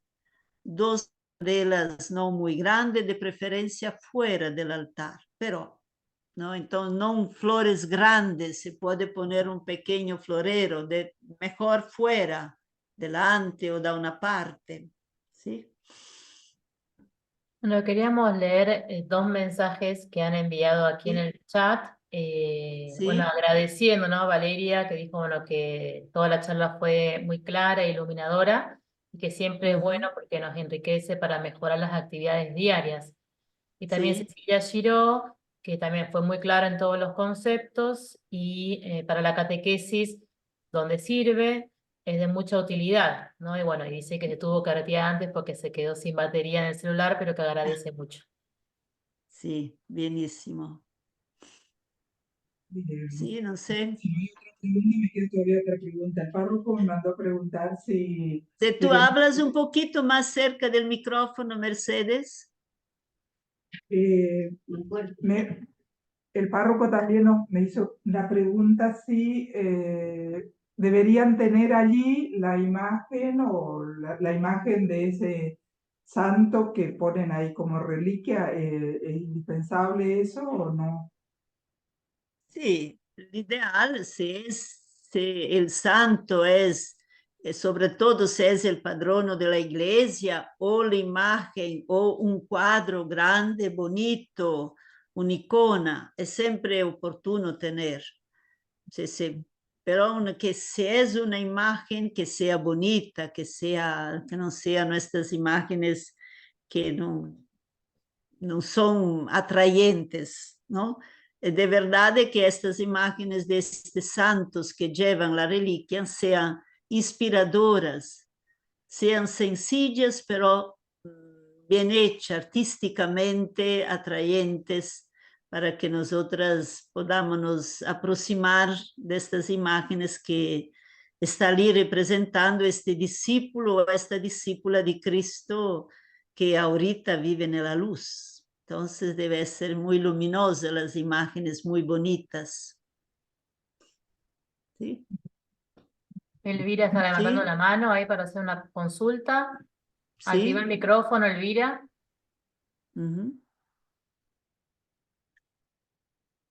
Hola, buenos días, madre. Sí, Muchísimas buenos días, gracias. querida. Sí. Muchísimas gracias por todo lo que nos enseña. Me ha iluminado mucho, me ha fortalecido muchos puntos. Sí. Y tengo una pregunta. Por ejemplo, el sacerdote, cuando va a hacer la celebración de la consagración, en ese momento, él toma el pan, porque todavía es pan, y toma el cáliz y habla a los jóvenes o a los niños y les pregunta, les da como una catequesis, ¿qué tengo aquí? ¿Qué es esto? Entonces se pone a hacer una catequesis en ese momento de la consagración. ¿Eso es beneficioso o está fuera de lugar? La catequesis è sempre come in italiano si direbbe una sfida, un reto, este momento, porque la catequese se hace antes o después.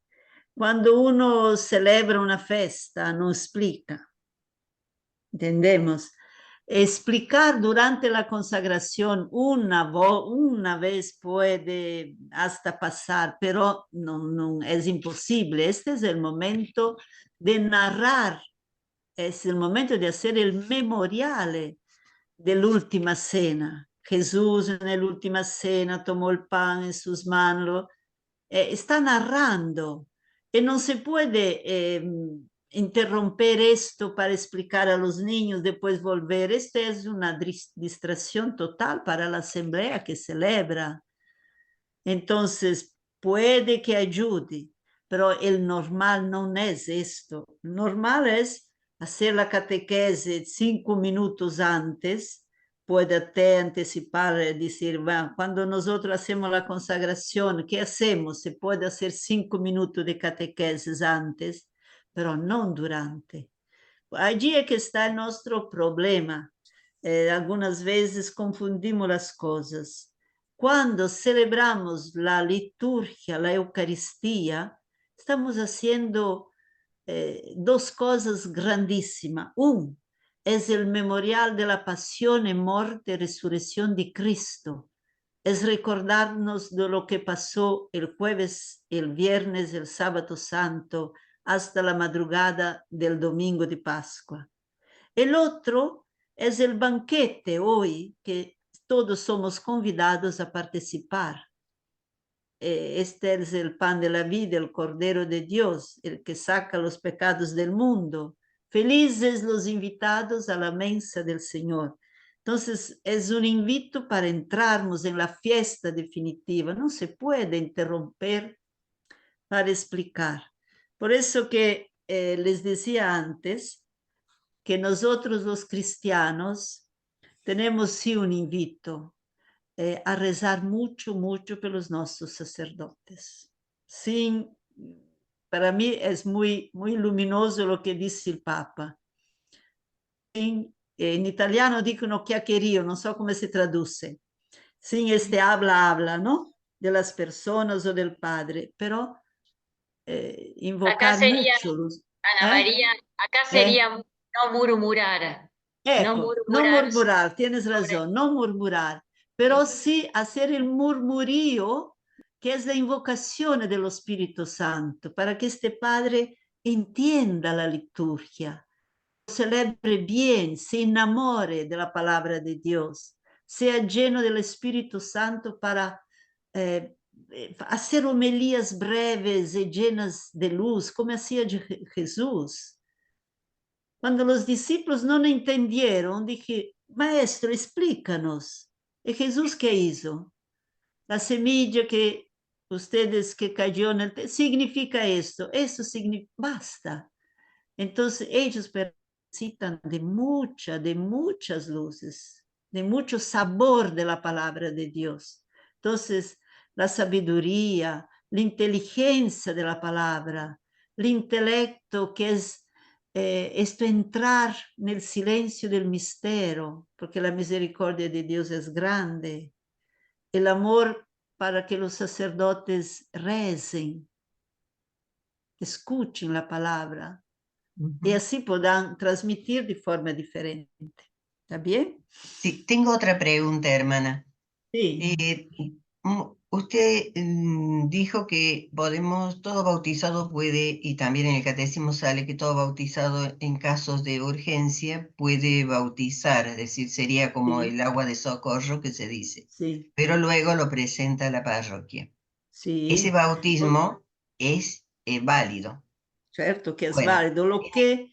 sí, en el caso de que, por ejemplo, la familia lleva al niño a otra iglesia que se parece mucho a la católica, pero no es católica, y le bautizan, pero solo con el agua, luego han traído a los niños, eso pasa en mi comunidad. Los traen a los niños porque el párroco les dice, no, no está sentado en la iglesia católica, lo terminamos de bautizar con los óleos sì. y lo asentamos en los libros de la iglesia católica de nuestra parroquia. Pero en ese caso cambia el párroco y surge otro dilema, digamos, Sí. surge otro problemita que dice, no es válido. Entonces hay que volverlo a bautizar. En ese caso, yo entiendo que era válido el bautismo, el agua que le habían puesto con sus padrinos y todo. Lo que le faltaba era terminar con los Sí. óleos. Toda vez que uno bautiza un niño o un adulto o que sea un adolescente, una necesidad y una emergencia, que él desea ardentemente dar el bautismo a este niño o a este adulto, a esta persona que lo está pidiendo, él lo está haciendo una cosa seria, no está jugando. Claro, y ha Entonces sido, está sí, bautizando, por eso sí. que usa el agua. Él bautiza en el nombre, yo te bautizo nel nombre, no en su nombre. Él bautiza en nombre de Dios Padre, de Dios Figlio y de Dios Espíritu Santo. Por eso que cuando se lleva en la iglesia, se va a hablar con el párroco, normalmente el párroco acepta Se algunos dicen que no es válido, no es que no sea válido. Puede decir, si ustedes quieren, ahorita podemos hacer de forma más solemne, le echamos el agua de nuevo, pero ya fue bautizado. Ya fue Lo que bautizado, falta son las dos unciones. sí. La unción pre-bautismal y la unción post-bautismal. Son estas dos unciones que el padre tiene que hacer. Ujú. Después dar el nombre, que es miembro de la iglesia. ¿Sí? Bueno, gracias, madre. Mucho gusto Sí. y Sí. muchísimas gracias. Mil bendiciones. Amén. ¿Sí? ¿Hay alguien que está pidiendo la palabra? Me pareció que ella dijo que el agua le habían echado en otra iglesia, de otra religión, de otro credo. Eso es lo que a lo mejor el sacerdote Sí, dijo, sí. es válido, porque no es de la iglesia católica. ¿Es así o Se no? no es la iglesia católica, el sacerdote lo bautisma de nuevo, sí. Por tal vez yo no había entendido, sí. Sí, sí. Si no es bautizado en la iglesia católica, hay que bautizarlo de nuevo, sí. Esto sí. Ah, pero fue bautizado en el nombre del Padre, del Hijo y del Espíritu Santo. Entonces, allí hay que hablar bien con los sacerdotes, porque yo no sé cómo, que se necesita conocer esta otra iglesia. ¿Qué iglesia Claro. es? Ujú, Porque bueno. si es una iglesia de estos del ecumenismo presbiteriano, metodista, estas iglesias hermanas se pueden. Las demás yo no conozco, se necesita conocer para poder dar la última palabra. Sí. ¿Sí? Nosotros la conocemos, la iglesia, porque Ah. fue un diácono que abandonó la iglesia católica y Sí. comenzó en un barrio a proclamar la palabra y ya usa los mismos ornamentos y los libros y hace la celebración de misa y bueno, y hace las Sí, mas no está en consagraciones. comunión con la No, iglesia, sí. claro, Sí, no sí. está porque en realidad Sí, no sí. es, no Sí, sí. son iglesias. Sí. Sí, allí Gracias, hay madre. que ver con el párroco, se habla con esta persona, todo un otro discurso, ¿sí? Gracias, madre. Bien. Sí, me daría cuenta que inicialmente mi iglesia... Ana María, vos dijiste algo de la dedicación del altar que estaba en el misal o está en el pontifical romano, porque son dos cosas distintas, porque en el misal puede estar la fórmula, toda la dedicación, y el pontifical romano que se usa ese día es como que está todas las celebraciones, está todo explicado a la celebración. ¿Cuál de los dos hay que leer? No, yo decía la introducción al misal, no el pontifical, porque el pontifical es reservado a los obispos. Y ahí cómo tiene que hacer una ordenación de los obispos, cómo tiene todo esto. ¿Ves? El misal, si ustedes pueden leer, la introducción del misal es la introducción del rito de la dedicación de una iglesia. Por ejemplo, se hablaba antes de una iglesia que van a poner ¿cómo se dice? Las reliquias, ¿no? Mercedes había hecho. En esta iglesia se consagrará el altar. Entonces allí sería muy bonito si la comunidad o si todos pudiesen recibir para prepararse bien con la introducción al texto que van a leer el día de la dedicación, leer la introducción, porque es una teología muy bonita, muy cercana a nosotros, no es difícil de leer. ¿Ah? Gracias. Entonces, el pontifical romano es más reservado, sí, a los obispos o al máximo al que fa el ceremoniere, ¿sí? Al ceremonial de una celebración, de una gran fiesta. Parece que había pedido la palabra alguien más, ¿sí? El altar no necesariamente tiene que ser de piedra o de ¿cómo se dice? Mármol. Puede ser de madera, una mesa de madera. Sí, el altar tiene que ser de un material bonito, que sea significativo, no descartable, no echable, mas pues puede ser de piedra, puede ser de mármol, puede ser de madera, mas no una madera cualquiera. Debe ser bien hecho, bien pensado, en sintonía con el todo del demás espacio. O sea, si pensamos bien en el altar, después pensamos a todo lo demás. Y todo lo demás será muy bonito si el altar será bien elegido. Si el altar habrá un material bonito, significativo, todo lo demás será bonito. Será significativo porque está siguiendo las líneas del altar. Gracias. Gracias, no sé. Y si no hay otra pregunta, yo sigo con lo de Ah. la consagración del templo, porque imagínense la gloria para nosotros también y la dicha de tener eso. ¿Qué significa las 12 cruces con las velas que tiene que tener el templo para ser consagrado? Sí, esto es una tradición de los 12 apóstoles, que se pone, que se enciende siempre que se hace memoria del día de la dedicación de esta iglesia. Hay que encenderla siempre. Entonces se recuerda, son 12 también las tribus de Israel. Después se pasaron los 12 apóstoles. Y así serían los señores que están a torno al Cordero, sentados en el reino de los cielos. Entonces nosotros normalmente nos referimos a los 12 apóstoles. Sí. Cuando un templo no tiene esas 12 cruces, está significando que no está consagrado, ¿no? No, no. Sí, o sea, se pone porque normalmente en una iglesia consagrada se pone esas 12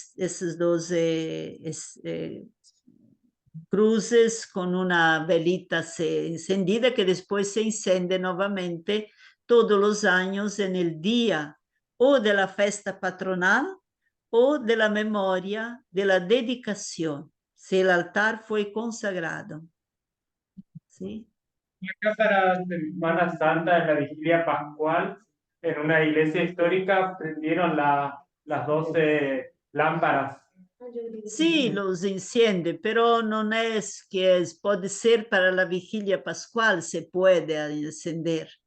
Pero yo, ahorita ustedes me toman de un poco de sorpresa, no sabría decir cómo es en la vigilia pascual ascender. Está ahí una otra que pide la palabra, no sé quién es. Yo soy María de la Paz. Sí. ¿Cómo estás, Ana María? Un gusto Bien, bien, carísima, sí. saludarte. Y bueno, vamos como concluyendo este encuentro. Sí.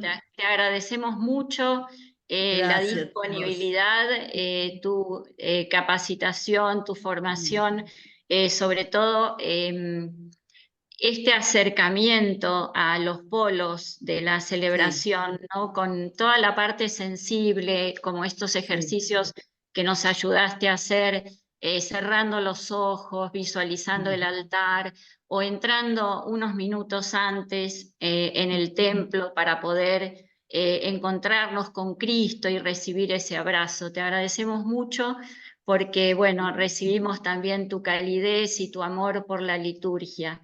Y bueno, ya tendremos otra oportunidad de contactarnos nuevamente y ahí te hacemos otras preguntas. Ok, está bien, sí, sí. Tenía preparado este otro tema, pero es muy grande. El tema de los polos son preciosos y muy bonitos. Los polos son sí. preciosos. ¿Por qué no Sí. dejamos el otro tema para Sí. otro encuentro? Sí, ¿Qué te parece? Sí, Bueno, te agradecemos Bien. mucho, y un fuerte También aplauso ustedes. para vos. Gracias y también a ustedes que han celebrado, que han participado, que yo las cansé un poquito. Pero No nos ¿no? cansaste. Gracias. Bien, Todas les las- agradezco por esta posibilidad porque me hicieron estudiar también a mí. Sí, siempre es lindo preparar un tema, ¿no? Porque Sí, te sí, refresca, siempre, te siempre. renueva todo, sí. Esto sí. Les pido, ustedes están acompañando, les pido una oración también por nuestro Río Grande do Sul. Sí. Yo tengo 3 sobrinas que perdieron sus casas, pero consiguieron Ay, salvarse, sus familias, las familias de todas las 3, pero consiguieron salvarse, esto es más importante. Claro, bueno, Tendrán que rezamos, reconstruir, pero una hemos oración visto, por estas 3 sí, familias de todos los demás. hemos visto las imágenes, son muy Sí, es impactantes, terrible, así sí. que sí, rezamos por esto. Sí. Bien, les agradezco. Un gran abrazo y muchas gracias. Gracias a ustedes. Chao, chao. Gracias. Chao, carísima.